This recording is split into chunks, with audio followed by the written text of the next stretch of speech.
G'day guys, Paul from Complete Canine Solutions. In this episode we're going to look at behaviour modification. So what is behaviour modification?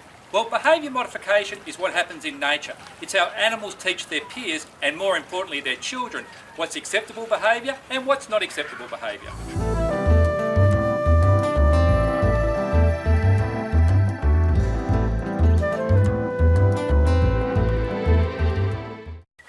So how can we use this to help train and improve our dog's behaviour? Well, actually it's very simple.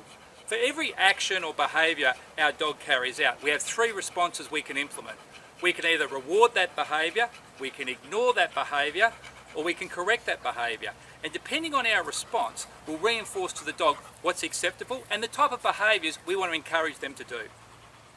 Let's look at our first option, which is to reward the dog's behaviour.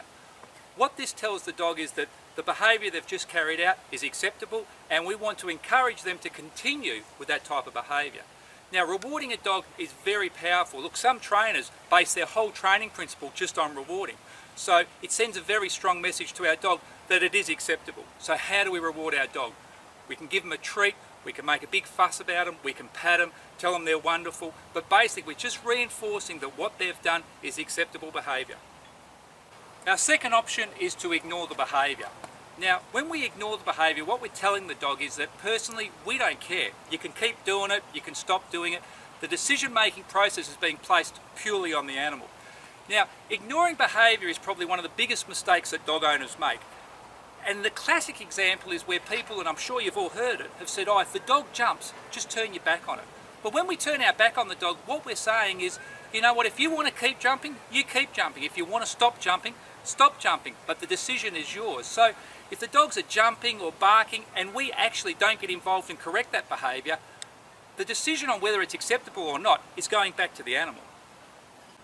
And our final option is to correct the dog's behaviour. Now, when we correct the dog, we can use sound, we can use touch, we can use sign language, but this is a very clear indication of the behaviour that the dog's displaying is something we do not want them to continue with. Now, with all behaviour modification, the secret is consistency. And it's not just consistency with the direct owner, but all the family members. And if we all get on the same page nice and early, the chances of modifying behaviour using these three simple techniques is greatly improved.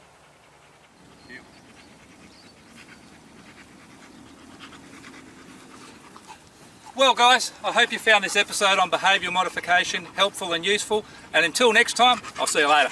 Come on buddy.